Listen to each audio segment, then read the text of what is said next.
students, welcome you all to this class of mine, and definitely it is going to be for class 10, and it will be on lesson 4, that is entitled as My Own True Family, and that is the title of the poem written by Ted Hughes, and it is going to be the session for doing exercises. তো আমরা আজকে lesson 4 class 10 এ যেটা রয়েছে তার text অ্যানালিসিসের ব্যাপারটা তো আগের ক্লাসে আমরা শেষ করেছি। আজ আমরা কিন্তু করব ওর এক্সারসাইজ পার্টগুলো, এবং ডেফিনেটলি এক্সারসাইজ পার্ট যেটা আমরা দেখতে পাচ্ছি পেজ নাম্বার 33 তে রয়েছে।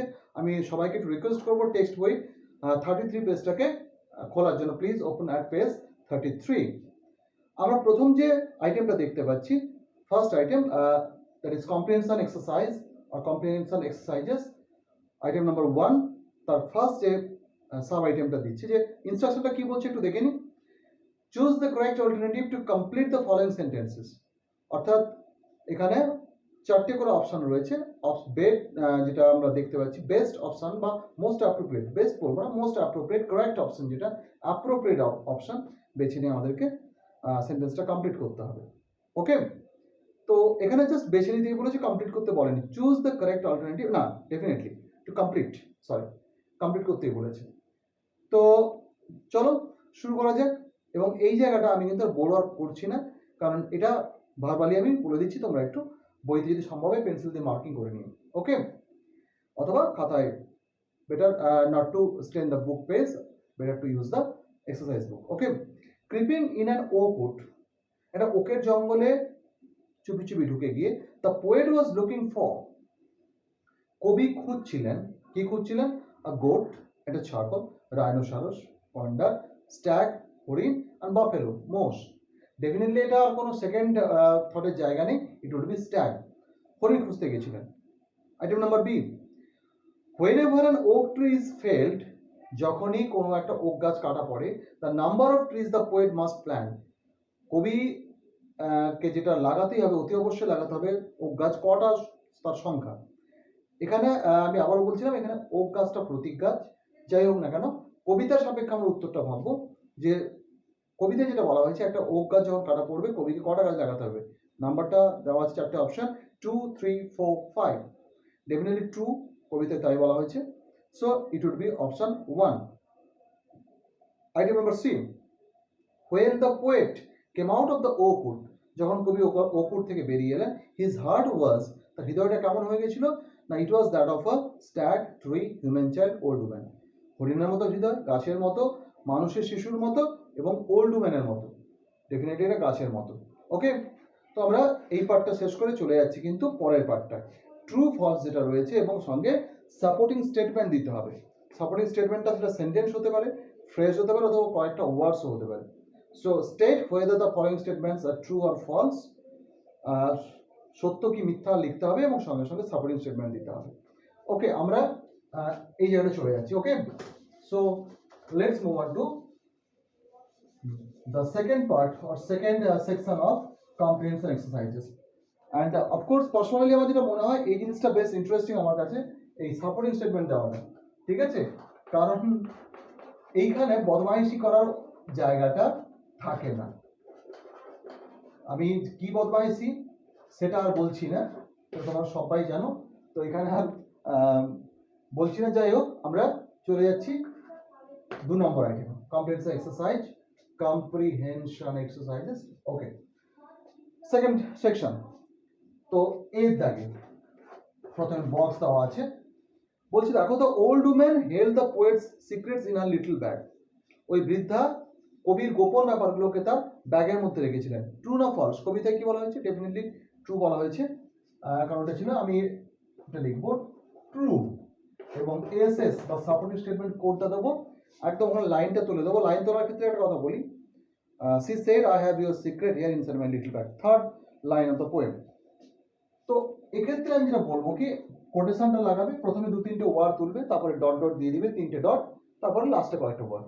এতে হবে কি, সময়টা বাঁচবে, এবং যদি স্পেসের শর্টেজ থাকে তাহলে কিন্তু ওটাও রক্ষা হবে। তবে যদি জায়গা যথেষ্ট থাকে, পুরো লাইনটা তুলবে। যদি জায়গা সাফিসিয়েন্ট থাকে পরীক্ষার খাতায়, তাহলে অবশ্যই যতটা তোলা উচিত পুরোটাই তুলবে। তো she said dot dot dot দিয়ে যাচ্ছি আমি 3 dot. Okay, inside my bag, inside my little bag, inside my little bag, quotation শেষ করব। Okay, next one, item number B. কি বলছি দেখিনি আমরা, বি এর আইটেমটা, জাস্ট মোমেন্ট প্লিজ। ওকে, চলো, ওখানে বলছে the tree tribe said that the poet is bothered to see the chopping down of oak trees. যারা ওই বৃক্ষ, যারা জনগোষ্ঠী বা জনতা বৃক্ষ গোষ্ঠী, তারা বলেছিল যে কবি যখন দেখেন কোনো ওক গাছ কাটা পড়তে, ওক গাছকে কুচি করে কাটা হচ্ছে, তখন কবি খুব বদার হয়ে যান, খুব উদ্বিগ্ন হয়ে যান, কবির খুব মাথা ব্যথা, মানে মাথা ঘামানো এই ব্যাপারটা। উল্টোটাই বলেছিলেন যে তোমাদের মধ্যে কোনো মানসিক বিচলন দেখা যায় না, চোখের পলকটুকুও পড়ে না। তাহলে এটা আমরা জানবো ফলস। ওকে, তাহলে এটা আমরা লিখছি ফলস। অ্যান্ড সাপোর্টিং স্টেটমেন্ট এখানে যেটা আসছে সেটা আমরা দেখে নেব যে yes, yes, yes, yes, yeah, you don't, we are chopped down, we are torn up, you do not blink an eye। তাহলে এখানে আমরা সেভাবে লিখব we are, okay, we are chopped down, chopped down, dot dot dot, okay, we are chopped down। last time আমরা লিখব not blink an eye, not blink an eye। okay, next one কি আসছে আমরা দেখে নিই। okay, let's move on to the item number C, the poet never came out of the oak wood। কবি কখনো okay wood থেকে বেরিয়ে আসেননি, ভুল, কারণ উনি বেরিয়ে এসে মানবের সমাজে অর্থাৎ মানুষের সংসর্গে আবার ফিরে এসেছিলেন। তাহলে এটাকে আমরা ফলস লিখছি, ফলস। ওকে, সাপোর্টিং স্টেটমেন্ট আমরা কি দেব, এটা সেন্টেন্স লাগবে না, এখানে একটা পার্ট দিলেই হবে, when I came out of the oak wood, এটুকু লিখলেই হবে। ওকে, এটা পুরোটাই তুলে দিচ্ছি যেহেতু ছোট অংশ, when I came out of the oak wood, oak wood, তিনটে ডট লাস্টে দেবো কারণ কিছু অংশ বাদ থেকে গেল। তো মোটামুটি আমরা যে কম্প্রিহেনশন এক্সারসাইজের সেকেন্ড সেগমেন্ট যেটা ছিল সেখানে তিনটে আইটেম ছিল, আমরা করে ফেললাম। এরপরে কিন্তু আমরা চলে যাব পরের পার্টটা কি রয়েছে দেখে নেব, কোয়েশ্চেন আনসার্স রয়েছে। Okay, so let's move on to that portion. এবং কোয়েশ্চেন আনসারের ক্ষেত্রে আমি বারবার করে একটা কথা বলে দিই, এখানে দুটো জিনিস বলার আছে।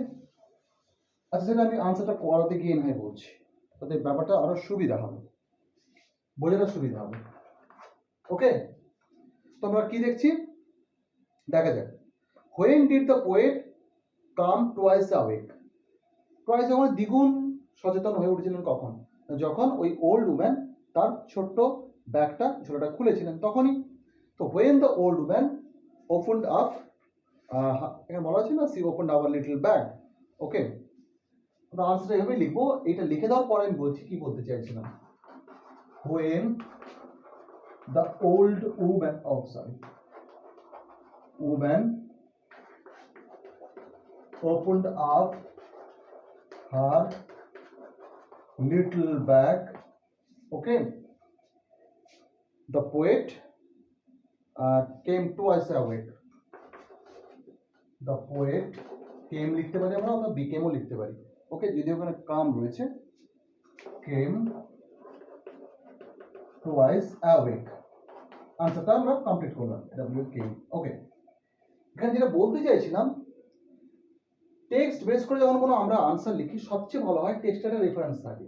অর্থাৎ আমি এই আনসারটা লিখলাম যে when the old woman opened up her little bag, the poet came twice awake। যদি শুরুতে আমরা একটা জিনিস লাগিয়ে দিতাম, in the poem my own true family by Ted Hughes, অথবা as we come to know from the poem my own true family, অথবা as it is stated in the poem, এরকম কোনো কিছু একটু যদি আমরা টেক্সচুয়াল রেফারেন্স লাগিয়ে দিতাম তাহলে আনসারটা অনেক বেটার হতো। তবে এখানে একটা তবে বলা আছে, তোমাদের ক্ষেত্রে এটা এসেনশিয়াল নয়, তার কারণটা হচ্ছে বা দরকারই নেই আদবে, কারণ তোমাদের পরীক্ষায় যে প্রশ্নটা আসে সেখানে একটা সিন প্যাসেজ তুলে দেওয়া হয়, সেই প্যাসেজে কিন্তু কোনো টাইটেল দেওয়া থাকে না। তোমাদের কাছে সিন বা নোন কেন, ওটা তোমরা পড়েছো তাই জানো ওটা কোন টেক্সট থেকে নেওয়া। কিন্তু পরীক্ষার যে অংশ, মানে পরীক্ষার পাতায় কোশ্চেনের যে পেজে যে অংশটা তোলা থাকে, যেটা কোড করা থাকে বা যেটা এক্সট্রাক্ট ফর্মে থাকে, সেখানে কিন্তু কোনো টাইটেলিং থাকে না। ফলে ওটার ভিত্তিতে তোমাদের যেহেতু আনসারটা লিখতে হয়, তাই এই ইনিশিয়াল যে অংশটা বললাম টেক্সট রেফারেন্স, সেটা দেওয়ার দরকার নেই বা প্রয়োজন পড়ে না। কিন্তু এটা তোমাদের ফার্স্ট ল্যাঙ্গুয়েজ হতো, এটা সেকেন্ড ল্যাঙ্গুয়েজ বলে এই তোমাদের একটু ছাড়টা দেওয়া হয়, লাইসেন্সটা দেওয়া হয়। যদি এটা ফার্স্ট ল্যাঙ্গুয়েজ হতো তাহলে কিন্তু তোমাদের, অর্থাৎ যারা ইংলিশ মিডিয়ামে পড়ছে তাদের ক্ষেত্রে কিন্তু এই জিনিসটা দরকার। যাই হোক, আমরা পরের প্রশ্নে চলে যাচ্ছি। কি বলছে? What would happen to the poet if he fail to make the promise. এটাকে আমরা দেখতে পাচ্ছি, একটা তুমি মারা যাবে এবং তোমাকে এখানে গাছ বানিয়ে দেওয়া হবে, এই দুটো জিনিসকে আমরা মিক্স করে লিখবো। ঠিক আছে? If the poet fail to make the promise, if the poet, okay, failed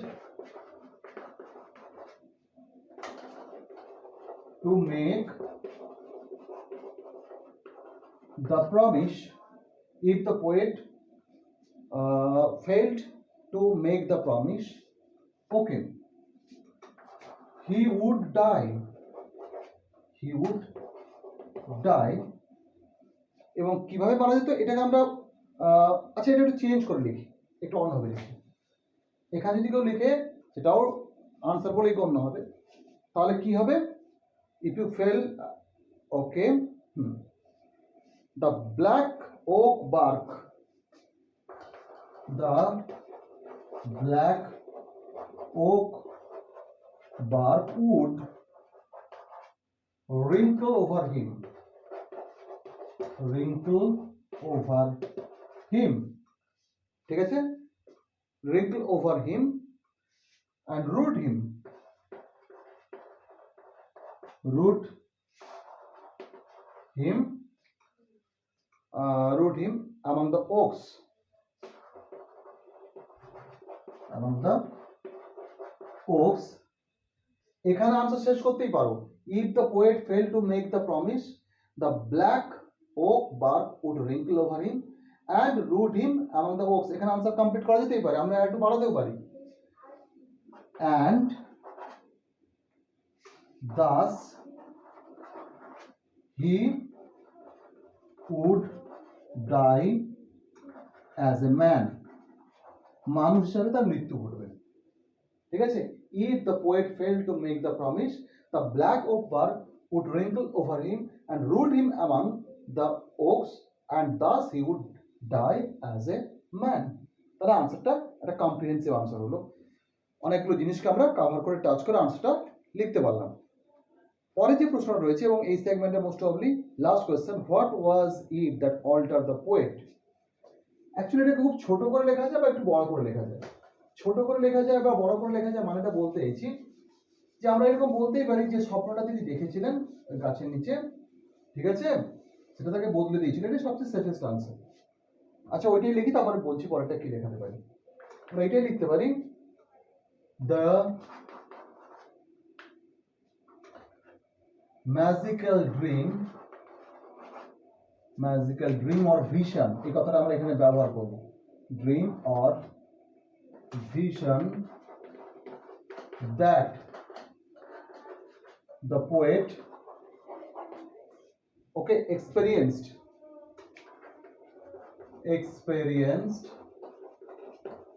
under the boughs of the oak tree, okay, oak tree তো oak tree যদি কেউ লেখে সেটাও ভুল হবে না। The magical dream or vision that the poet experienced under the boughs of the oak tree, okay, alter him, এটা safest answer, এটা একটু বাড়ানো যেতে পারতো। The magical dream or vision, okay, that the poet experienced, okay, about being surrounded by the oak tribe, এরকম অনেক কিছু লেখা যেতে পারতো, আমি অতটা লেখাচ্ছি না আমি, এবং তার সঙ্গে জুড়ে দিতে পারতাম and meeting an old woman, এরকম অনেক কিছু এখানে অ্যাড করে আনসার বাড়ানো যেত। আমি ডেফিনেটলি একটা জিনিস বলবো ছাত্রছাত্রীদের যাদের সেকেন্ড ল্যাঙ্গুয়েজ ইংরেজি, ফর দেম ওই গানের কথা নিয়ে আর কি, দিলে ছোটা সা ছোটি সি আশা, মানে অল্প করে লেখো, ঠিক ঠিক করে লেখো, তাতে যাতে পরীক্ষকের মনটা ঠিকঠাক থাকেন, খুশি হয়। ওকে, তো সেক্ষেত্রে আমরা কিন্তু ছোট্ট করে লিখবো, এক গাদা জিনিস লিখবো না। যদি কোয়েশ্চেনের রিকোয়ারমেন্ট থাকে তাহলে ঠিক আছে, নাহলে এইটুকুই। এরপর আমি চলে যাচ্ছি গ্রামার পার্টটাতে। Okay, grammar in use. এবং এখানে আমি একটা কথা বলে রাখি যে ব্যবহারিক ব্যাকরণে যেটা রয়েছে এখানে কিন্তু একটা জিনিস মাথায় রাখতে হবে, গ্রামারের রুলস এখানে ডিসকাস করার খুব একটা জায়গা নেই। গ্রামারের রুলসের জন্য কিন্তু গ্রামারের ক্লাসগুলোকে ফলো করতে হবে, কারণ এখানে আমাকে যে সমস্ত আইটেমসগুলো রয়েছে সেগুলোকে ওয়ার্কআউট করতে হবে। তো দ্যাটস ওয়াই এখানে রুলস খুব একটা বোঝানোর জায়গা নেই। সরি, আমরা কিন্তু স্ট্রেট চলে যাচ্ছি আইটেমগুলোতে। আমরা প্রথমে দেখছি change the following into indirect speech. Okay, অর্থাৎ ন্যারেশন চেঞ্জ বলছেন। ন্যারেশন চেঞ্জের ক্ষেত্রে আমি এর আগেও বলেছি মনে হয় কোনো একটা ক্লাসে, আবারও বলে দিচ্ছি যে যখনই কোনো একটা আইটেম আমাদের দেওয়া হবে আমরা প্রথমে কিন্তু ইনভার্টেড কমার মধ্যে অংশটার দিকে তাকাবো, দেখে নেব, মানে আইডেন্টিফাই করে শিওর হয়ে নেব ওটা কি ধরনের বাক্য রয়েছে। কি ধরনের বাক্য বলতে অ্যাসার্টিভ নাকি ইন্টারোগেটিভ নাকি অপটেটিভ নাকি এক্সক্লামেটরি নাকি ইম্পারেটিভ দেখে নেব, এবং ওটা কোন টেন্সে রয়েছে এটা দেখে নেব। এবং 3 নম্বর জিনিস দেখবো, এটা তো আমরা যেটা ইনভার্টেড কমা অংশ সেটাকে বলছি রিপোর্টেড স্পিচ, বাইরের অংশটা বলছি রিপোর্টিং স্পিচ। রিপোর্টিং স্পিচে যে ভার্বটা রয়েছে অর্থাৎ রিপোর্টিং ভার্ব সেটা প্রেজেন্ট টেন্সে রয়েছে নাকি পাস্ট নাকি ফিউচার, আমরা জাস্ট এইটুকুই দেখে নেব। জাস্ট আর একটা ছোট্ট করে যদি আরো ছোট করে বলি, বাইরের ভার্বটা অর্থাৎ রিপোর্টিং ভার্বটা দেখে নেব পাস্ট টেন্সে আছে কিনা, কারণ পাস্ট টেন্সে থাকলেই তার প্রভাবে ভেতরের যে ভার্ব অর্থাৎ ইনভার্টেড কমার মধ্যে যে অংশটা রয়েছে রিপোর্টেড স্পিচ তার ভার্বের কিছু বদল আসবে। আর যদি ওটা প্রেজেন্ট বা ফিউচারে থাকে অর্থাৎ রিপোর্টিং ভার্বটা যদি প্রেজেন্ট টেন্স বা ফিউচার টেন্সে থাকে তাহলে কিন্তু ওর প্রভাবে এপাশে অর্থাৎ ইনভার্টেড কমার মধ্যের অংশে যে ভার্বটা রয়েছে রিপোর্টেড স্পিচের যে ভার্ব তার খুব একটা বদল আসবে না। এইটুকু মাথায় রেখে আমরা কাজে যাচ্ছি। রাহুল আস্ট দীপা, আমরা কিন্তু আর আইটেমটা তুলছি না সময় বাঁচানোর জন্য। রাহুল দীপাকে জিজ্ঞেস করলো, ভার্বটা অলরেডি আস্ক করাই আছে, কাজ অনেকটা কমিয়ে দিয়েছে। Will you go to school today, তুমি কি আজকে স্কুলে যাবে? তাহলে আমরা লিখতেই পারি রাহুল আস্ট দীপা, এই পর্যন্ত পৌঁছে গেছি। এরপরে কমার পার্টটা আমরা পাচ্ছি, কমাটাকে তুলে দেবো। যখনই আমরা দেখবো ইন্টারোগেটিভ সেন্টেন্স কোয়েশ্চেন রয়েছে এখানে, দেখবো ওটা ডব্লিউএইচ ওয়ার্ড দিয়ে শুরু হয়েছে নাকি ভার্ব দিয়ে। যদি ভার্ব দিয়ে শুরু হয়ে থাকে অর্থাৎ যদি ক্লোজ কোয়েশ্চেন হয়, ভার্ব দিয়ে শুরু হওয়া প্রশ্নকে আমরা কি বলি? Close question. তাহলে আমরা কিন্তু ইফ অথবা ওয়েদার কিছু একটা বসাবো ওখানে। রিপোর্টিং স্পিচটা শেষ হচ্ছে, তারপরে আমরা ইফ অথবা ওয়েদার বসাবো।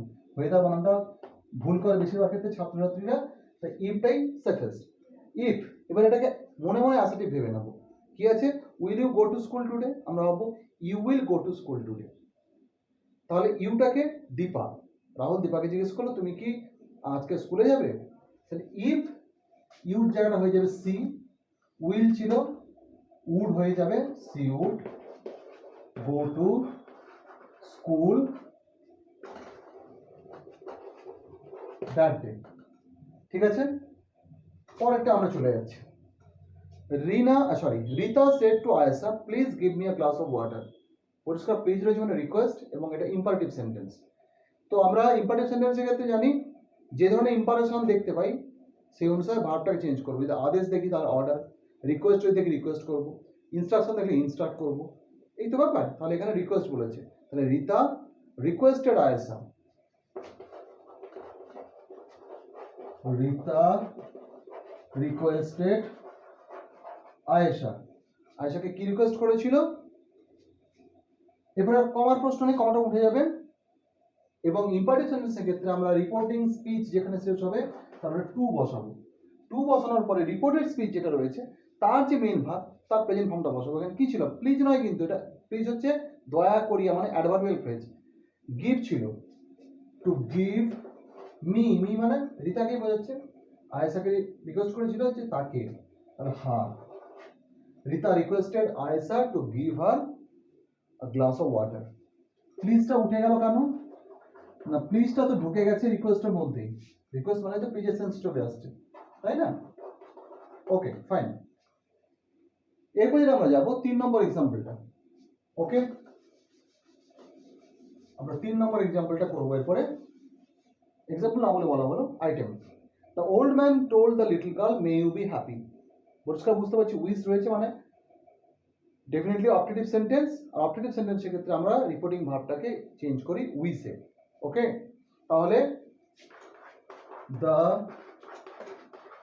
ওল্ড ম্যান উইসড, কাকে উইশ করেছিল? Wish the little girl. আচ্ছা, ইম্পারেটিভ সরি অপটেটিভ সেন্টেন্সের ক্ষেত্রে যখন রিপোর্টিং স্পিচ শেষ হচ্ছে আমরা একটা দ্যাট বসাবো। দ্যাট বসানোর পরে মে ইউ বি হ্যাপি এই ফর্মটাকে আমরা সাজাবো অ্যাসার্টিভে। ইউ মে বি হ্যাপি, ইউটাকে ওই বাচ্চা মেয়েটা, তাহলে সি, দ্যাট সি, মে থেকে এটা পাস্ট টেন্স আছে তাই মাইট হয়ে যাবে, মাইট বি হ্যাপি। আমি বারবার করে শুরুতেও বলেছিলাম, আবারও বলে দিচ্ছি, এইখানে কিন্তু পাস্ট টেন্স রয়েছে, ঠিক আছে, তার প্রভাবে ভেতরটা টেন্স বদলে গেল। এবং প্রথমটা তো তাই দেখেছিলাম, শুধু টেন্সই বদলায়নি, ভার্বের রিপোর্টিং ভার্বের প্রভাবে রিপোর্টেড স্পিচের ভার্বের টেন্সে বদল ঘটেছিল এবং টাইম সিকোয়েন্স যেটা ছিল টুডে সেটা দ্যাট ডে হয়ে গেছিল। তো আমরা মোটামুটি এটা চলে এলাম। এরপরে যে জায়গাটা আমরা দেখব সেটা হচ্ছে কি কি না, আমরা এরপরে আর একটা আইটেম রয়েছে আমরা সেটা শেষ করব, ডু অ্যাজ ডাইরেক্টেড, নির্দেশ অনুসারে। এবং এখানে দেখতে পাচ্ছি বিভিন্ন ধরনের নির্দেশ রয়েছে, বাক্য বদলাতে হবে। তো 5 নম্বর সেগমেন্ট এটা রয়েছে এবং first item, Ranjan said who does not know the name of Rabindranath, বলছে change into an affirmative sentence. Practically এখানে অ্যাফার্মেটিভ সেন্টেন্স যেটা বদলাতে বলা হচ্ছে, তাহলে নেগেটিভ পার্ট কোনটা রয়েছে? হু ডাজ নট নো, ওইটুকুকে বদলাতে হবে। তাহলে কি ইনভার্টেড কমা থাকবে? ইনভার্টেড কমা থাকলে কিন্তু হবে না, কারণ ইনভার্টেড কমা থাকলে কারোর বক্তব্যকে ইন টোটো বা হুবহু তুলে দিতে হয়, কিন্তু হুবহু রেখে এটাকে করা যাবে না। আমি যদি বলি রঞ্জন সেট, এটা এইভাবে আসবে যে কে রবীন্দ্রনাথের নাম জানে না, তাহলে প্রত্যেকে রবীন্দ্রনাথের নাম জানে, এটাই তো সেন্স। তাহলে আমি যদি এভাবে লিখি Ranjan set comma inverted comma everyone knows the name of Rabindranath, তাহলে তো রঞ্জনের কথাগুলোকে আমরা ইন টোটো তুললাম না, তাহলে ইনভার্টেড কমা বসাবো কি করে? তাহলে ইনভার্টেড কমাটাকে তুলে দিতে হবে, দিয়ে আমরা চেঞ্জ করব। ঠিক আছে, রঞ্জন said that, ওকে, এখানে সেট যদি কেউ না বলতে চায় সাজেস্টেডও লিখতে পারে, এখানে সেটের জায়গায় সাজেস্টেডও লিখতে পারে কেউ, অথবা হিন্টেডও লিখতে পারে। ঠিক আছে, দ্যাট এভরিওয়ান। এরপরে ভেতরে দেখতে পাচ্ছি আমরা নো ভার্ব, তার এখানে পাস্ট রয়েছে, নু হয়ে যাওয়া উচিত। তাহলে রবীন্দ্রনাথের ব্যাপারটা অতীতে চলে যাচ্ছে, এখন আর থাকছে না, কিন্তু রবীন্দ্রনাথ এখনো প্রাসঙ্গিক। তাহলে এভরিওয়ান নোজ আমরা রাখবো, এক্ষেত্রে আনচেঞ্জ রাখবো, knows the name of Rabindranath, name of Rabindranath. তাহলে Ranjan said, okay, or suggested that everyone knows the name of Rabindranath. একটু খটামটো লাগছে যে এখানে পাস্ট এখানে প্রেজেন্ট, কিন্তু তার ব্যাখ্যাটা আমি দিয়ে দিয়েছি। এরপরে বির দাগে আমরা চলে যাব, Sangeeta runs faster than any other girl in her class, rewrite using the positive degree of faster, degree change রয়েছে। তাহলে সঙ্গীতা তার ক্লাসের অন্যান্য মেয়েদের থেকে অধিকতর দ্রুত দৌড়ায়, মানে তার ক্লাসের অন্য কোনো মেয়ে ততটা দ্রুত দৌড়াতে পারে না যতটা সঙ্গীতা দৌড়ায়, তাই তো? তাহলে আমরা এটা করবো কি, no other girl, no other girl কোথাকার না, in her class, in her class. যদিও হার কথাটা প্রথমে ব্যবহার করলে কেমন একটু লাগে, যেহেতু একটা বাক্যর মধ্যেই ব্যবহৃত হবে তাহলে আমি এটা ব্যবহার করতেই পারি। No other girl in her class, okay, runs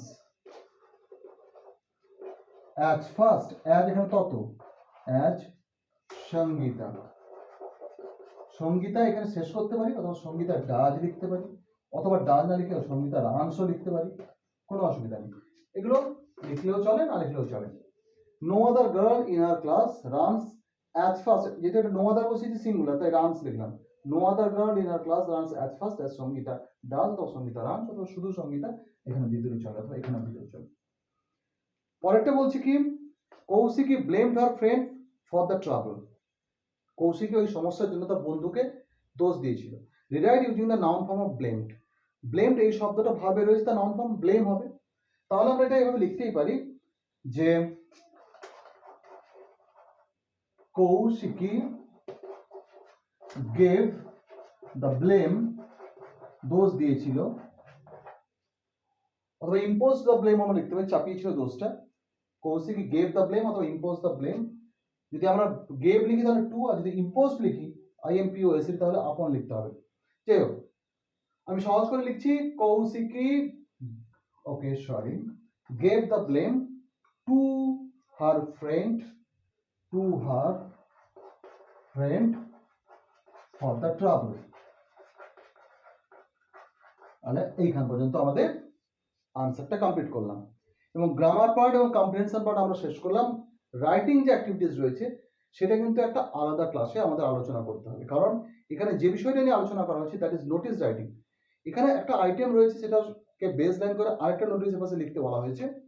এই পুরো বিষয়টা করতে গেলে আগে নোটিস রাইটিং সম্পর্কে আমাকে একটা ডিসকাশন রাখতে হবে, এবং সেটা যেহেতু আজকের এই সময়ের যে অবস্থায় আমরা রয়েছি সেখানে আর সম্ভব নয়, তাই এটাকে আমি পরের ক্লাসে আলোচনা করব। সো আজকে এই পর্যন্তই থাক, কম্প্রিহেনশন এবং গ্রামার পার্টটা শেষ করলাম।